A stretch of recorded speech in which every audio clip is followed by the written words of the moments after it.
So welcome back to the NFT Talks podcast. Back here with another amazing guest. As always, been waiting to get this lady on for a while, so we've finally got here and happy to have you on. Welcome, Crystal. How are you?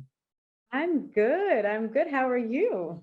I'm well. I'm well. Like I said, been waiting. It's been a long time coming. We've got so much things to speak about. So much things has happened since I first spoke to you. So yeah, it's a blessing just to have you on and start to hear all the things you're doing.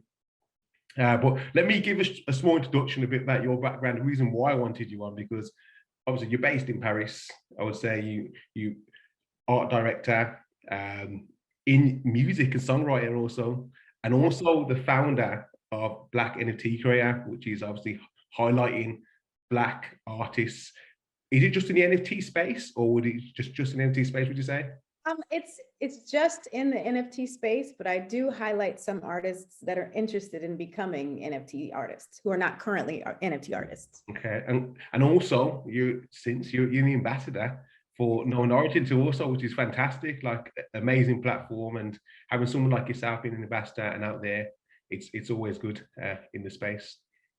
Nice. So yeah, but I mean, for anyone that hasn't come across you or hasn't spoke to you before, just give them a little background from where you come from and to where you are now, pretty much. Okay, I'll try to keep it short because I can talk. I am American and French. I moved to Paris back in 2000 or 1999 even. So I've been here for a minute. I am a singer-songwriter for many French movies and series, and most recently Amazon Prime series. I've accompanied a ton of artists on tour. I've put out a few albums myself, as well as some kids' albums. I had a theater program for English-speaking children in Paris for about 7 or 8 years. And then I brought together quite a few English-speaking artists of all genres to put together different shows and, just kind of to build our own thing here. And so I got into the crypto space in December of 2020. The pandemic had hit and things had slowed down. I was supposed to take my choir, one of our choirs, to Carnegie Hall again. We were supposed to travel the world, and then everything shut down. So I started giving a lot of master classes on Zoom, and I was like, ugh, this is not it, but I still did it because, we have to make a living. And I came across crypto via a good friend of mine who's like a brother named Ju Amir, who is heavily into the crypto and NFT space as well. And we do almost everything outside of the crypto space together. We have choirs together, master classes together. And he told me about this thing called crypto, and I only had heard of Bitcoin. Cool. And I literally got into it because I was looking after him, making sure he wasn't doing something, a degen move. And so I fell hard into the world of crypto because I actually come from an economics and finance background from Spelman College in Atlanta, Georgia. And I'd worked on Wall Street for like you could like blink your eye, and I worked on it. I hated it so much, but I learned a ton. And so it just really kind of pushed me back into that world that I had kind of left for so many years. And I am so sorry. That's my mama calling. My mom never calls. She never calls at this time. Why is she up? What are you doing up? Anywho, that's that. I cut everything else off, but this is a Mac home, an Apple home. So this is life, man. Don't worry about it. Don't worry about it. As you know, and one important thing I forgot to mention is that I am a mother of twins. So that is another reason why we couldn't connect, because, there was a lot happening. So anyways, yeah, I got into crypto. I fell in love with just watching the markets and learning the terminology. I made some degen moves, so I had to slow it down. I got a little too excited, but then I fell into this thing called NFTs around the same time, maybe December 2020, January 2021. And instead of kind of making my own art, I started trying to connect with some people in the space, in the Twitter space. I was on Telegram back in the day. I'm no longer on Telegram. I was in clubhouses. And then I noticed that a lot of Black artists from around the world were their art wasn't being shown as much. It was always kind of like the same profile. And I was like, this is not going to do. So what if I create an Instagram page. It's just a simple Instagram page where I go and I find artists that I vibe with and ask them if they're interested in showing their work. And it just kind of took off. And so from there, I started kind of counseling, artists into the space and onboarding as best as I could, local artists here, and some friends back from home who had a ton of talent. And then I started working with OpenSea for like a hot second to onboard Black artists, well, BIPOC, because it was. How did that, I mean, like, I know we're kind of breathe. There's so many key things that you were touching on that I don't want to go past. Like, I mean, let's bring it back to, okay, why do you feel there wasn't Black artists being showcased or wasn't being highlighted? Why is that the case? Is that just in the NFT space, or is that in the art world? Like, what do you think?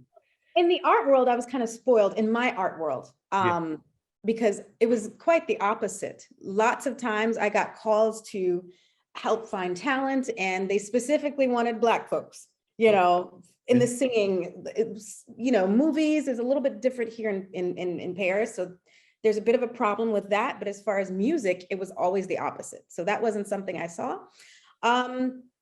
As far as galleries, there was a shortage of minorities in general, especially here in France.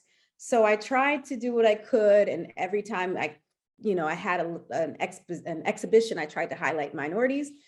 But I felt like it was just so hard. And then when I came to the NFT space, I was quite disappointed to see that had carried over. And after speaking with a lot of artists, that's exactly what they said. They were like, well, I hopped into this room, I didn't feel comfortable, or my art is never getting pushed or shown. And so it was pretty much confirmed after speaking with the artists, because I'd been searching, I'd been looking, because I used to be a fan of just going on Instagram and Etsy, and the different social platforms and finding Black art. And when I went on Twitter, I didn't see very much at the time, and I saw a little bit here and there. And so that's just pretty much how it came about, because there was definitely a need. Okay. So, yeah. I mean, I second that. In my experience is that when I went to, especially the real life events, there wasn't many Black people there. And I say, is that down to, okay, if you're in the know-how in your community, it just so happens it isn't in the Black community, it's not being spoken about, hence why there isn't Black people there. I don't know. I mean, I was there, obviously. Yeah, right. There wasn't many people there, especially as curators. So Exactly. yeah, I've definitely seen it. And obviously me and you, we was in that Twitter space talking about, obviously, KnownOrigin we can go on to at a later stage. Yeah, go on. And I grew up in the outskirts of Atlanta. So you got to imagine it was pretty much Black everything. You know what I mean? A Black mayor. My school was for Black girls. Across the street was Morehouse for Black guys. You know what I mean? Like we had a lot of celebrities' children amongst us. So I kind of had this bubble. But in addition to that, I traveled a lot. So I got to see how things happened in the rest of the world. Yeah. And I realized it wasn't like that around the world. But it's true that when I looked deeper, I was like, this is a new space that's supposed to be for all. You know what I mean? What's happening here? So since then, we've come a long way, with the various initiatives and stuff. But it was kind of disheartening to see that at first. So yeah, I started with that platform that I created. And in parallel to that, I was also creating my own artwork. Yeah. But OpenSea, they reached out. They asked me to propose several artists. I worked with various artists to get them onboarded, but I kind of let OpenSea go because I didn't feel like it was a two-way street at that particular time. Maybe things have evolved.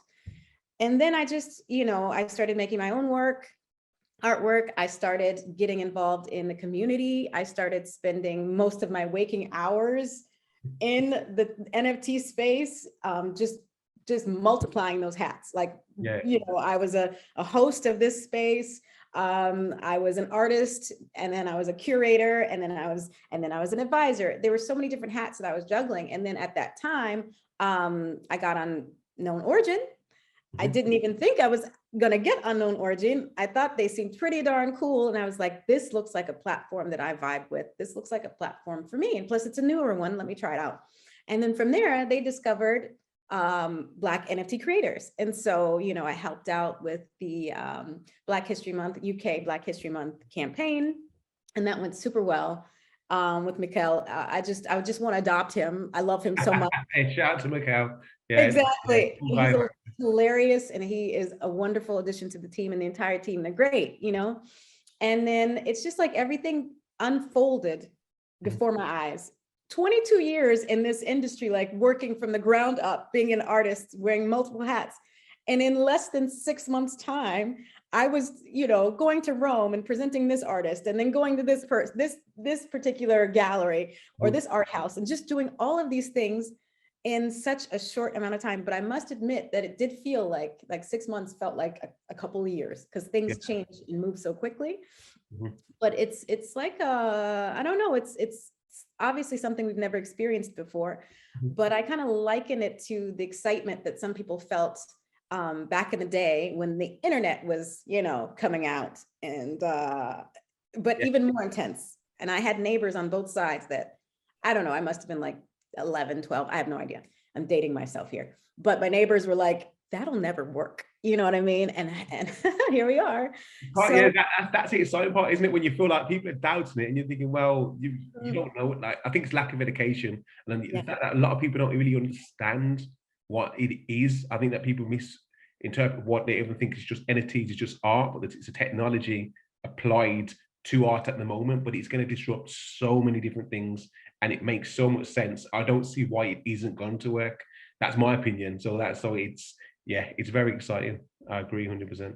Very exciting. And again, where else can you carve out your own space on your own terms so quickly, and attach yourself to those groups in those communities that you vibe with? Like, I have met in real life now, I've met so many artists that I would have never come in contact with had this space not existed. Yeah. And it's totally a shift within my entire household, between my children who are NFT artists, my husband who's like over there trying to figure out what he's going to invest in. Like, I pulled him in. You know, it's just so exciting. And it's almost as if, at least because I've been in it for so long, I'm like looking at other people like, how can you not be in it? But when I do sit down with highly intelligent people, friends and stuff, they have this barrier. They think it's a foreign language, and there is a learning curve. And so they just kind of look like they're staring in space.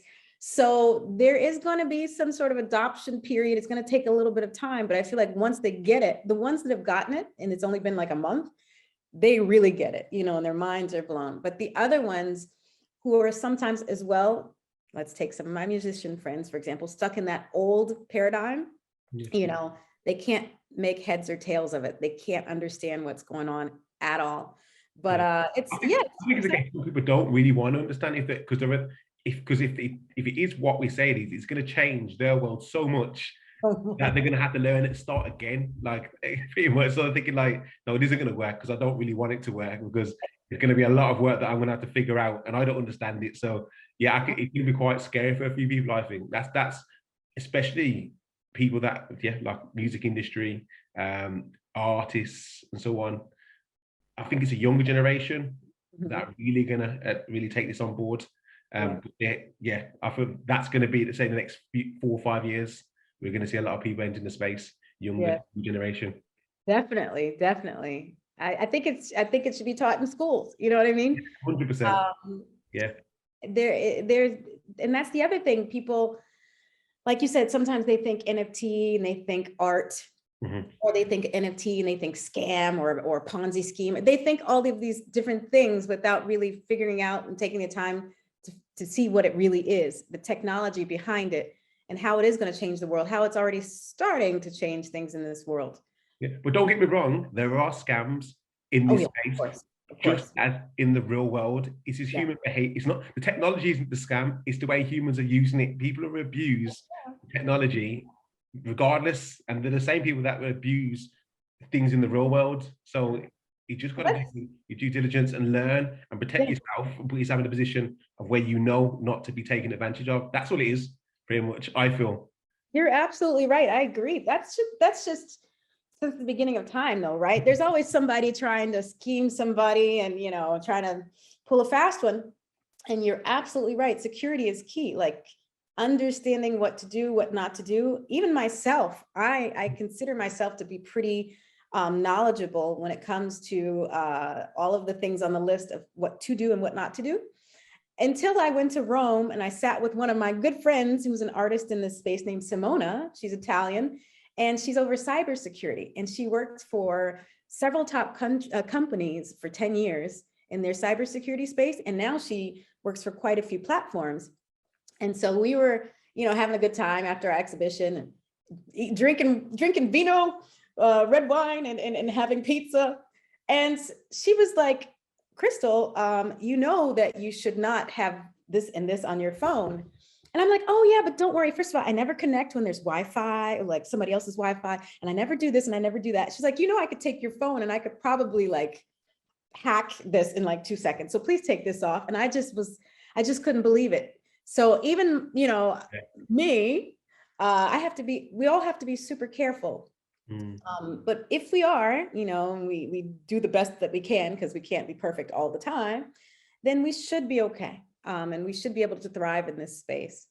But yeah, I mean, it's just a phenomenal change. I've been in this for 1.5 years now, and I've found some like notebooks from things I wrote from the beginning and what I wanted to do, and things have changed so much for me. And who would have thought, like, I am going to be I'm a counselor for the first NFT exhibition at the Venice Biennale. Wow. It happened. I've never been to, thank you so much. I've never been to anybody's Venice Biennale in my life. and it's so much fun for me to be on these Zoom calls with mostly older gentlemen that come from this traditional space that were and are top-notch artists from the 70s, 80s, and 90s in the traditional space, or they own galleries or they're curators. And I'm one of the crypto/NFT specialists, and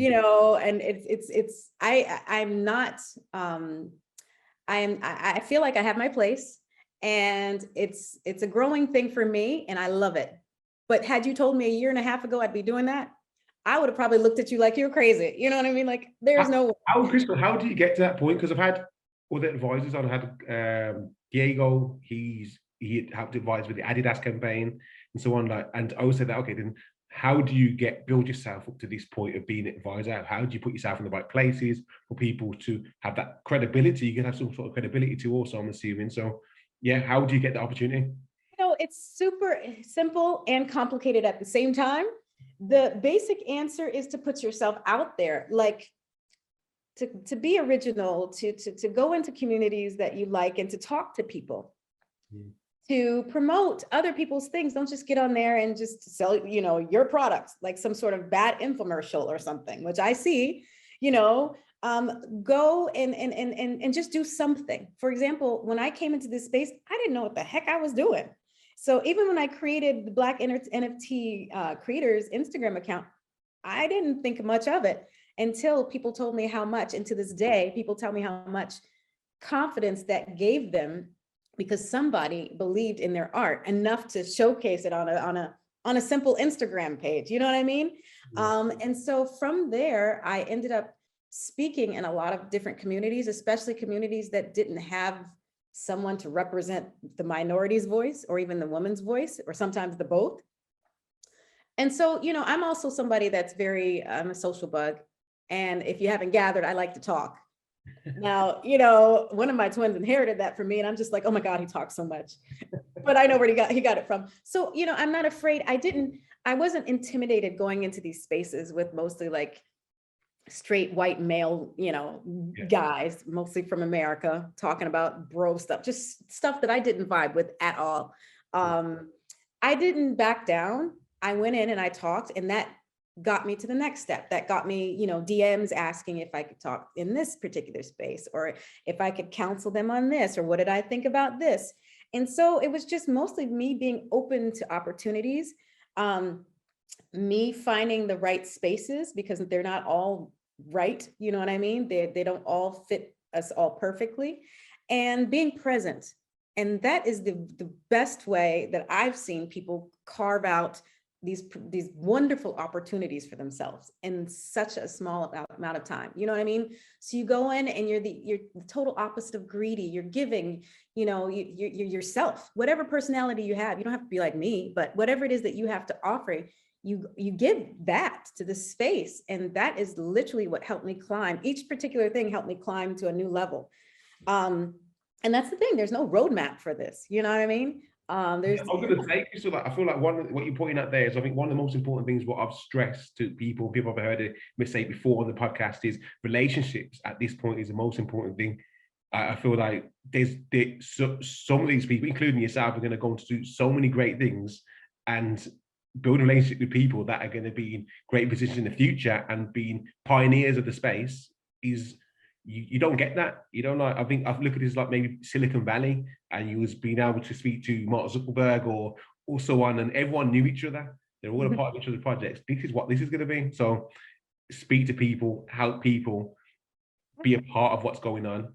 And you don't have to get the opportunity right now, but the opportunity may come eventually, as long as you stay consistent and stay present, like you said. So 100% agree with that. That is it. Stay consistent and stay present. I like that. That's exactly it, though. And it's the other way around when it comes to me recommending people for certain things. I think of those people that, are really good at a particular skill, or that have collaborated with me or reached out to me. It doesn't have to be somebody that I've known in this space for a year and a half. I could know that person for like a month, you know what I mean? But they're consistent and they're present, just like you said. And so I'm going to nominate them, and they have the job, they have the role, without even having to fight so hard for it, because I know that they're a perfect match. And I'm assuming that's what happened for me, or there was just nobody else to do the job. Either way.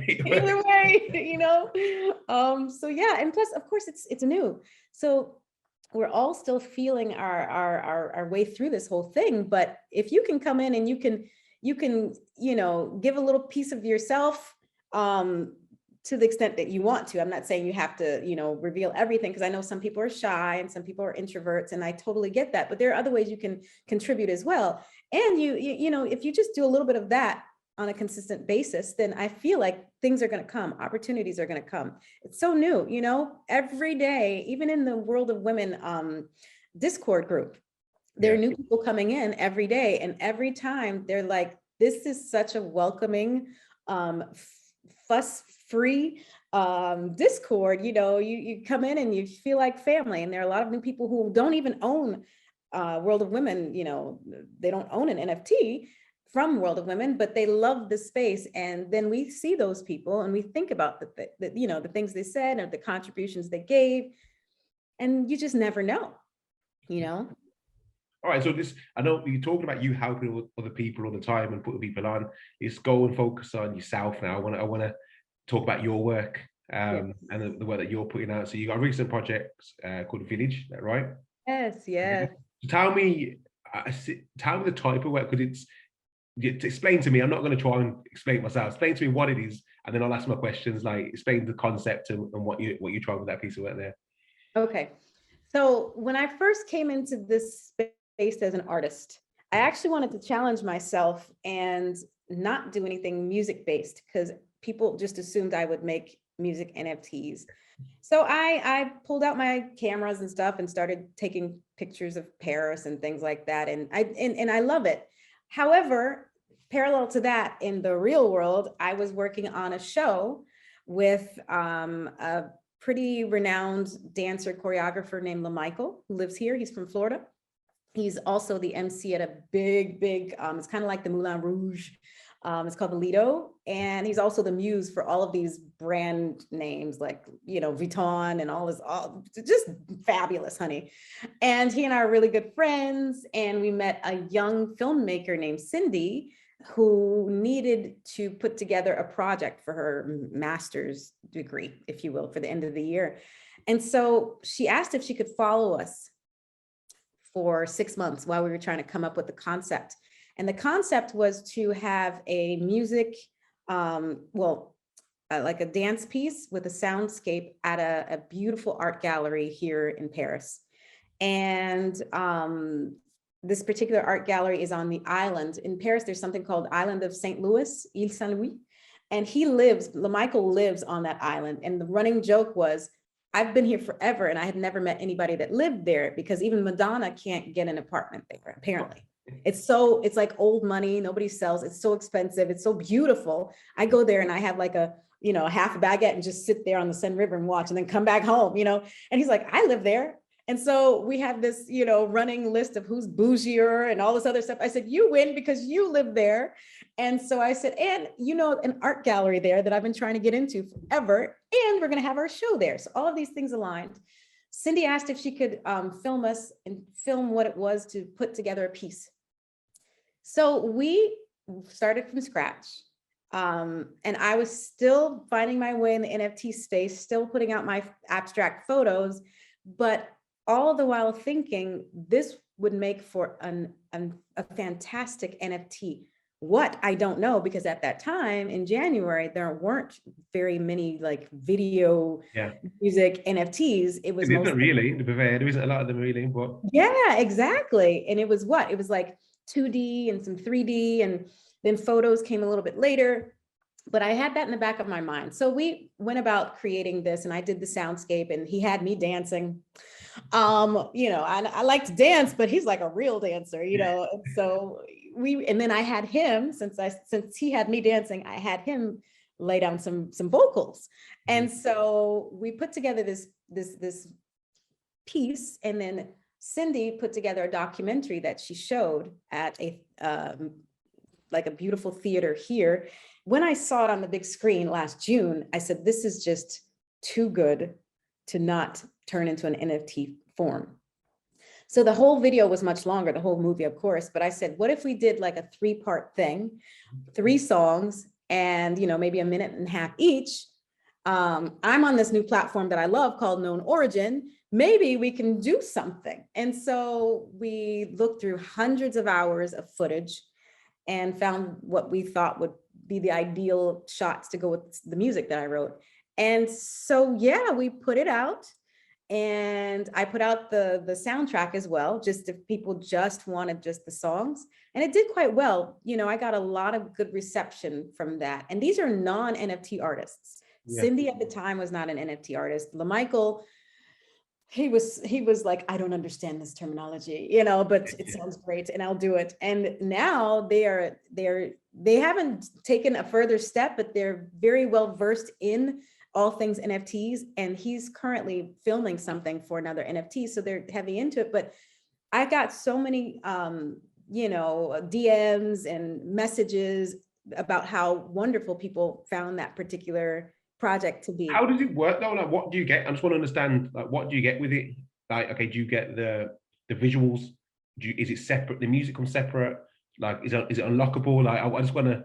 Yeah. Okay, so there is no unlockable. What you see is what you get. You get the video. The what I feel to be the beautifully filmed video with the music. The soundtrack is separate. So yeah, so that's what I was saying. If people want to have just the music, that is on a separate, much cheaper, it's in a different format. It's not an unlockable, but it's just the video, purely the video. I think you may get the lyrics to what I'm saying or something like that. Okay, cool. Just kept it simple. Is there anything that potentially you could add on in the future towards as utility-wise? Is that something you're thinking about? I mean, well, yourself and high-profile people involved, so there may be fans of the individuals like involved. My idea is here now.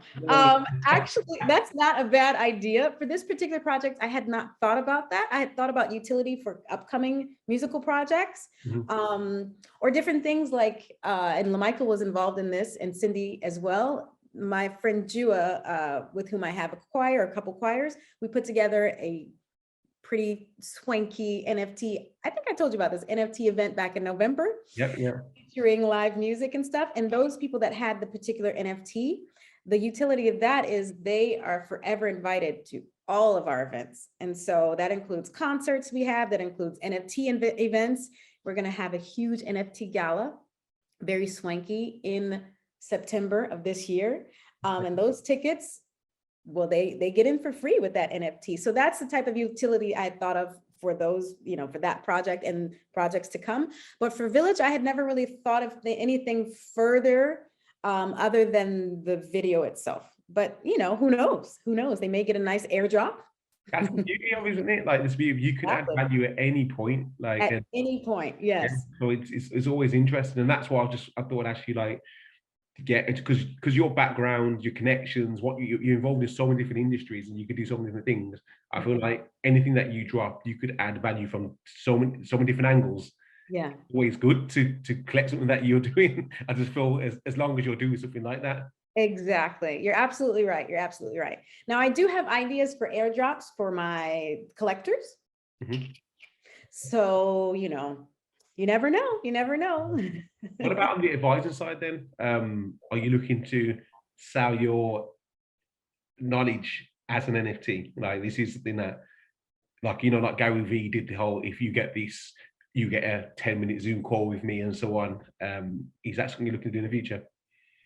I had quickly thought about that, and I'm still on the fence about that. I just don't know. I have a lot of people that ask me to do that, actually, or even to like create my own company or agency, which being an agent, I do not want to do. That's a full-time job. That's a very different job. But I had thought about something along those lines for a project that I can't speak of as of yet. But let's just say that that's on my radar. I'm trying to figure out exactly what the best way to approach that is, so everybody feels like they're getting value. But it's definitely something I've thought of. Okay, cool. Just wanted to ask you, because this is something that I also think about. How can I've got this value and knowledge, how can I present that in a way that it's in an NFT form? Exactly. So that's something you thought about. Okay, so moving back on to, yes, you mentioned your mother. Kids, actually kids direct age, are they teenagers or older or young? They are 8. 8, okay, perfect. So you said they're NFT artists at this point. Well, yes. So how do you explain to your kids? Like, that's what I get. Like, how do you explain NFTs to your kids? I want you to tell me how they interpret it.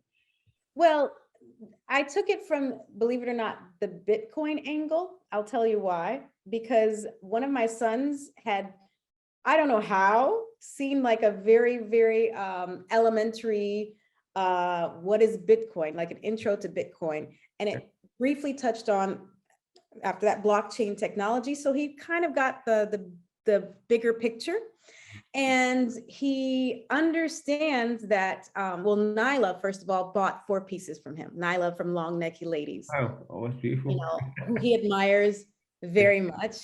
And so he watched a lot of Nyla's interviews and videos, asked a ton of questions. And then his brother, who kind of sort of acted as his manager, I'll tell yes, at an art gallery, nonetheless, here in Paris, he started getting interested. And so I would listen to how they would speak about it, especially when their friends came over, because that's when they really got really, really, really proud.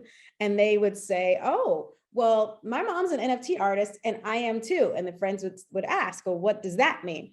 And so they would just say different things like, well, first of all, it means that I can show proof that I created this particular piece and it's on the internet, blockchain, it's on the internet, and then somebody can buy it and then I'll get money in my wallet. Look at my wallet up here. And then they go and show the wallet. I'm like, don't show all the wallet. Don't show the wallet.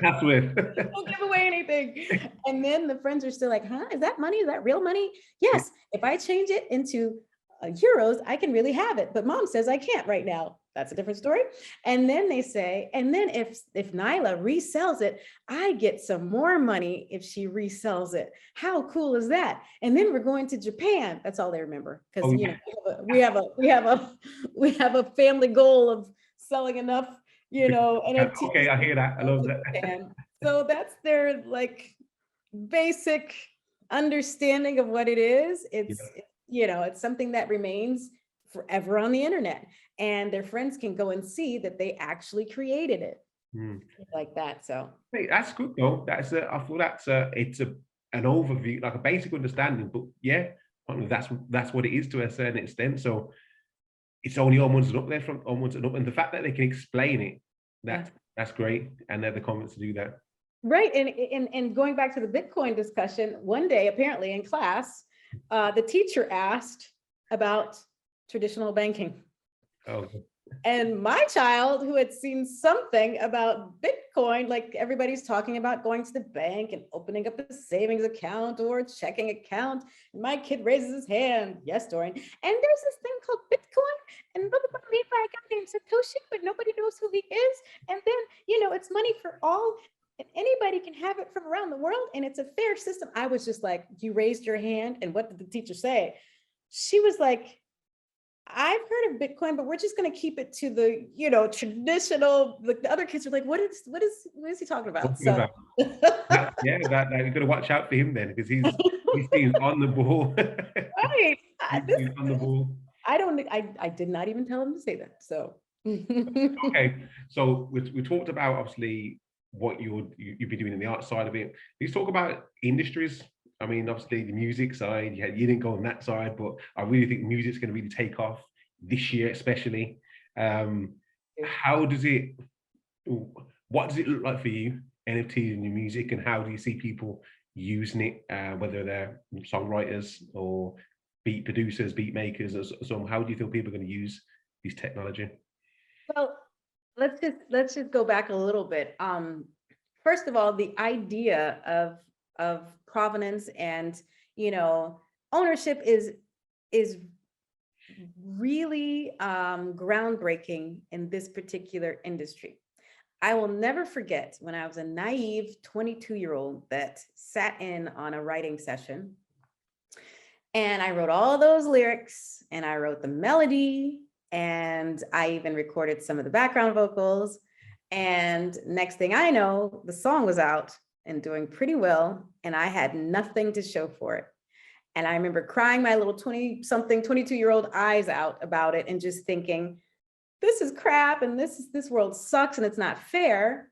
And I learned my lesson, to really, really, really sign papers and stuff like that. But even that was not very fair, because then I started getting those contracts. And when you peeled back all of the layers, it's like this person gets 20% and this person gets 15%, and she didn't do a damn thing. This person gets that. And also sign away your first child. I don't know, just craziness. Things that were beyond your control. Or you could have gone like I won't say the starving artist route, because I don't really like that terminology, but you could have gone the independent route, which is not easy either, and people sometimes, unless you were one of those top, grossing independent artists, it was very hard. So you had those two extremes. And so I already envision like so many different things, like Gary Vee, if you enter in this particular, let's say, community, let's just take our choir, for example. It's called Singing Earth Divine. We are already hoping and planning for a coin. And when you invest in this coin, you will have all of these different utilities in our particular ecosphere, the Singing Earth Divine ecosphere. We're already educating our choirs about it little by little. Some of them are 70 and up, so you got to go a little bit slow, you know what I mean? My friend Jua that I spoke of, he is part of a very prestigious cabaret here in Paris. And for the first time last week, he went on stage and talked to them about the particular NFT that cabaret is coming out with, that he helped put together. And he talked to them about a wallet. This is all during like the intermission. About a POAP as well, to prove that they were there. That particular POAP later on, if they could, enter their address and prove that they had it, that they were there, that would lead them down another path. They would get access to this, and they would get access to, a glass of champagne, possibly with some of the artists and things like that. So I think the possibilities are endless. We also bought some virtual reality land via OVR, and we're already thinking about concerts, in addition to the galleries that we started trying to build. It's taking some time. It's not the easiest thing, but I know that that's going to come. Yeah. I see how drastically things have changed, you know, just for the world with this pandemic and then this war, crazy dude. People are going to be staying, they're not going to be able to access those concerts as much. You know what I mean? They're not going to be able to access a lot of different things. So they're going to spend more time in these spaces, and we want to make it the best experience possible. So yeah, I just see it being growing even bigger. My mind was already blown when an artist had sent me, I'd won an NFT, and it was on this website called Async. I'm not sure if you're familiar. Async art. Yes, exactly. when they have the different stems and stuff like that. Yeah. Heck yeah. So this particular artist, she sent me the NFT, and I was like, what is this? Is this Tetris? I don't understand what's happening, you know? And then when I got it, I said, what in the world? I can take her song, I can move the vocals around the way I want to. I can, you know, single out the bass line. I can create a whole different song. It just blew my mind, because as artists, even as I'm talking to you now, I have a little icon with Logic Pro in there, and I have like 50 stems in there. And it's true that when you think about it, who would have thought first of all, you can just sell a stem, and, you know, and you can keep reselling it, keep reselling it, keep reselling it. So that's another example, and that has already happened. So I think it can only get better from here. And I definitely haven't thought of everything, but I will say this.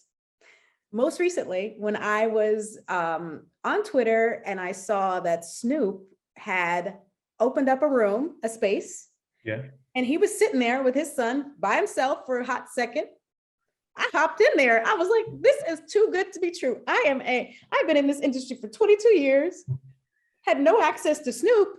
Yeah. And the click of a button, I'm going to talk to Snoop, right? 7 o'clock in the morning, over there burning the pancakes, the kids running around. I didn't care. I was like, this is not going to happen twice. So he and his son had just bought a World of Women NFT. And he also wanted to celebrate women. And so he asked who wanted to come speak on the stage. I was like, I do. I have never gotten that close to Snoop in my life. And he was also talking about Death Row. Like, he was talking about his label and all of these amazing things to come.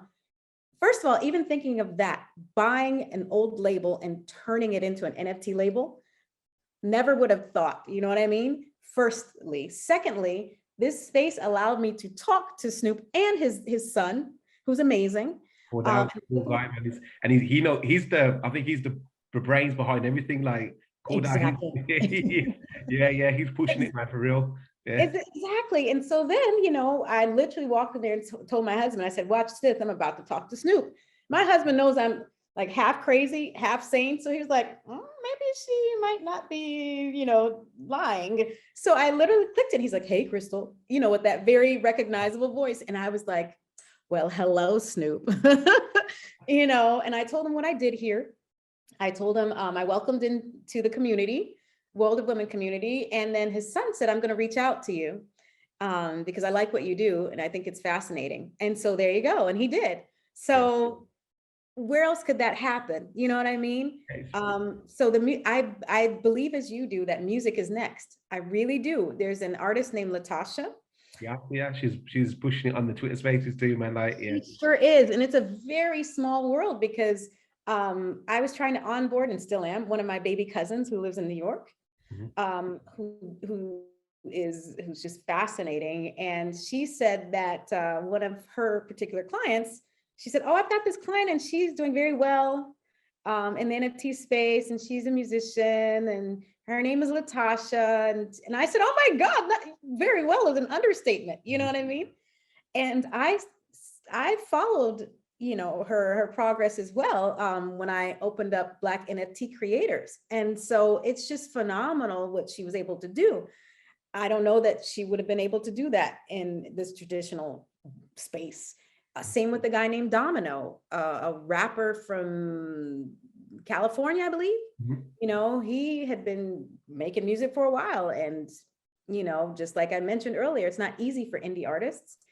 He literally built his empire in this space. We started at the same time, and he sold his music. So he sold his tracks. I think he sold 7,777 copies for like 0.7 or something like that. Yeah.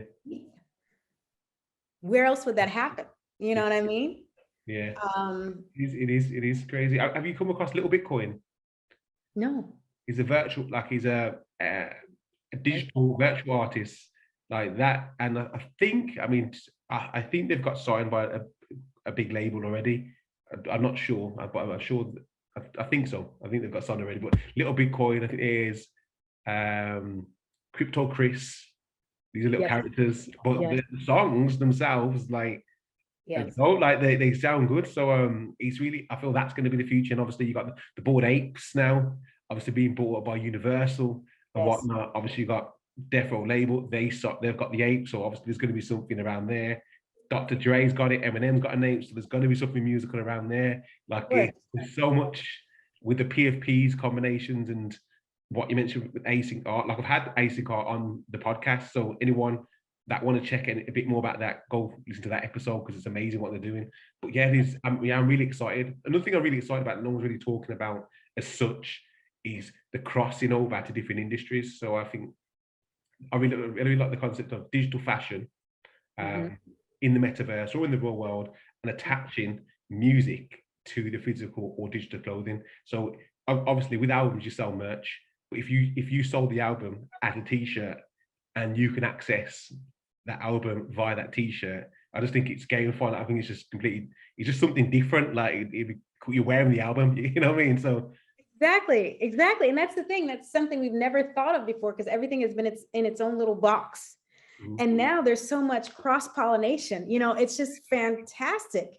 That would be awesome if you could wear the album. Can I wear Erykah Badu? You know what I mean? Like, I would love to wear that, you know, but that would be amazing. But that's the thing. There are no boundaries now. You know, a few of these PFP projects that I invested in, they've been signed to Hollywood agencies. You know, they got movies coming out.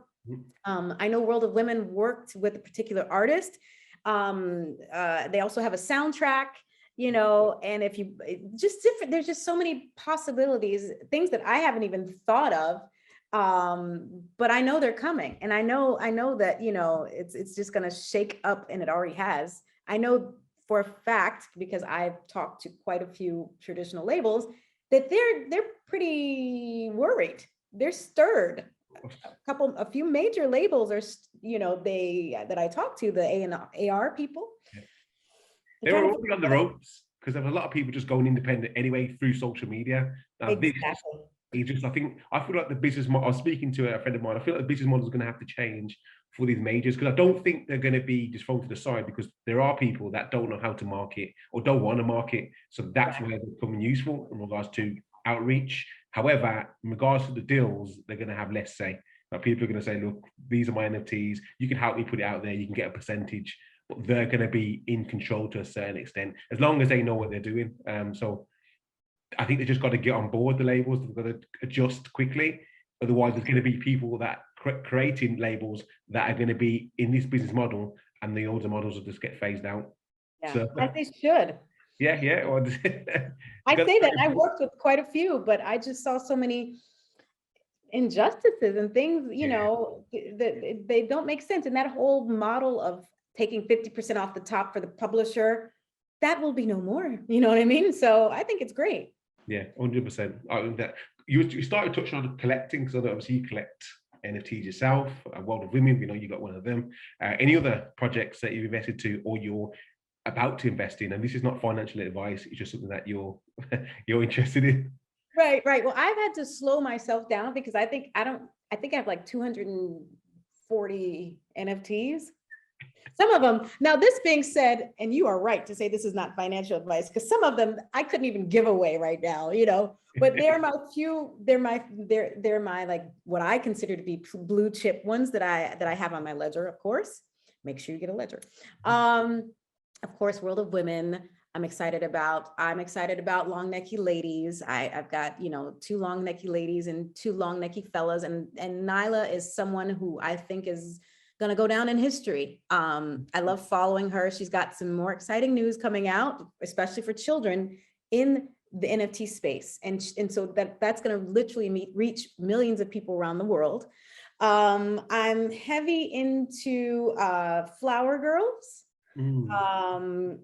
I love flower girls because I love the botany side of it. I'm really a plant mama. Like you can't see it around my house, but it's like halfway a jungle. You know what I mean? I guess that's the country girl in me because I grew up in a house, with animals, and I'm here in Paris with my little city garden. You know what I mean? So Flower Girls is amazing because you get so much good advice, about just plants, and they have a lot of amazing speakers that are not associated with the NFT space at all that come and talk in these Twitter spaces, and they support children. They have a fund to just buy, children's art and diversity as well. And the art itself, like even if you only bought it for the art, you just like the one that I bought, I just stare at her. She's absolutely regal. She's got this beautiful, like chocolate skin with these piercing turquoise eyes and this red hat. And I love me a good hat. I don't have one on today, but I got a whole thing of hats in there. So when I saw it, I was like, oh my gosh, this is beautiful.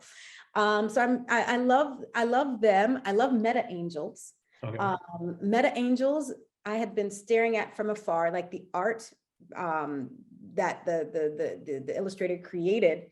I had just been staring at it for months anyways. And when I knew that they were going to release it, I had to put my little coins together and get me 3 of those. It is the most just peaceful and calming visuals that I have to stare at on my screen. And I love the idea behind each particular NFT that you mint of that project. I think it's a 10K as well, has its own description of what that particular angel brings to the world. And so it's not generic at all. Like I read through a lot of them, and each one is tailored to that particular piece. And I love the fact that you can lend an angel. So if someone doesn't have an angel, a meta angel, I literally can lend them my angel for a certain amount of time, and they get all the benefits of the community. Oh, okay. They get all of the benefits of the community. It's phenomenal. I don't think any other project is doing that. And then besides that, I love Lana Danina, who is an artist from Montreal. Both her one-of-ones and her PFP project that I was fortunate enough to get in on, the Mona Lana. And she's one of the artists that I chose for the Venice Biennale to represent, because she's fantastic. And she was also at our event in November, as well as Rakim, who she works with as well, who's a phenomenal artist. And I love Siobhan Wong, she's like, we started together and we didn't know what the heck we were doing. And we would write to each other a lot and be like, what are you doing? What are you getting? What are you doing? You know what I mean? And so I just saw her career just shoot to the moon, and she was already so talented. So it was just a natural thing for her to take off because she's active in the space. She, helps out in the space, and she's extremely funny and talented. And so that's a winning combination. So I'm going to try to pick up some of her art. I also chose her as one of the artists for the Venice Biennale. And then finally, there is a project called Some Place. I think it's called Some.place. And that's where I'm going to choose to exhibit all of my art. Well, my blue chip projects, not some of those that I'm a little bit embarrassed by. I was like, why did I buy that? Isn't it? But as long as, sure, you made a choice to buy it, why you bought it at the time, so you can live with it. Exactly. At the time, I thought it was, some of it I have, and it's just sitting there, and a few of them were rug pulls. Yeah. But I'm not upset because I bought those particular ones because I liked the art. So I can't get mad at that. I still have the art. I'm fine. But a few of those I did buy because I believed in the roadmap of what they were saying. And then all of a sudden it just went dead. And then it's what it is, maybe something will happen and they'll shoot back up, but they're fine. But Some Place is beautiful. It's this very Zen looking space. I'm using the beta testing app right now. So it's a little bit limited, but it literally looks like you walk into like this Japanese garden, and on the wall, you can see all of your, all of the NFTs you choose to put on your wall. And then the way it works is they have this potion that you have to mint. So you get access to Some Place via their potion. And I think there are only 3,000. And it's also a space where you can interact pretty soon when it's, up and running, and you can walk around the town, and the whole town is it's just beautiful. It's like a work of art in itself. And so I was looking for a place to show my art. And for me, that's it. Okay, so is anyone's listening, you dropped a few artists there that you definitely, guys, I want to make sure I get the list and we put it in the link so you can go check these guys out, because I'm sure they're amazing if Crystal's talking about them. Before we round it up, Crystal, I want you to kind of, what piece of advice would you give to somebody that is a creative, that is entering the space? What would you tell them in a nutshell why they should enter the space? Just say in 2 minutes, like Well, I'll try to even be briefer than that. The freedom that it gives you, the freedom to do what you want to do, what it is that you want to show the world, what the traditional space would not allow you to show, you can do that here, as long as you are a constant contributor to this space. You combine those two things, whatever it is you love and you want to show and you want to fight for, with your presence, your consistent presence, then you're going to be fine. You're going to be fine. You know, that's it. That's the best thing I can tell people. And I totally agree with that. I think I couldn't put it way any better. Just keep it simple, but as long as you have them simple elements and you do that, it will work out for you. I feel that, like, as long, obviously you've got to bring some sort of value and you can't just do anything. Right. But bring talent. And another thing I would add to that is don't come into the space and do something that you wouldn't do in the real world. Like, a lot of people think I'm going to do a PFP project because that's where the money is. Like, if you're an artist, do art. If you're a musician, think how you can apply NFTs to music. You know what I mean? Like, don't do something else. It doesn't make sense, because there's a lot of work involved in doing this. Like, people underestimate the work you have to put in once you make an NFT and you've got a community.